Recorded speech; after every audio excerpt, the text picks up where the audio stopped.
Same کے گھر میں تمام افراد سو چکے تھے۔ وہ اپنے کمرے سے باہر آیا اور کچن کے ایک چھوٹے سے کیبنٹ میں بیٹھ کے چھپ گیا، اور اس دروازے کی دراڑ سے کرسمس ٹری بالکل کلیئر نظر آ رہا تھا۔ وہ وہاں پر بیٹھ کے انتظار ہی کر رہا تھا کہ اسے بیلز بجنے کی آواز آئی۔ اور کہانیوں کی بات کی جائے تو یہ آواز ہو بہو سینٹا کلاus کی وہیکل سے ملتی تھی۔ سیم بہت خوش ہو گیا، اسے یقین آ گیا کہ سینٹا کلاus آنے والے ہیں اور وہ اس رات انہیں اپنی آنکھوں سے دیکھے گا۔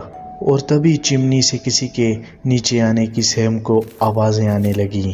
وہ اپنی نظریں چمنی پر گڑائے بیٹھا تھا کہ اس کو اچانک نظر آیا کہ چمنی کے نیچے کسی کے پاؤں آ رہے ہیں۔ وہ تو کسی سینٹا کلاus کے نہیں بلکہ کسی جانور کے لگ رہے تھے۔ سیم کو تو کچھ بھی سمجھ نہیں آ رہا تھا۔ اچانک سے اس چمنی میں ایک خطرناک قسم کی چیز باہر کو آئی۔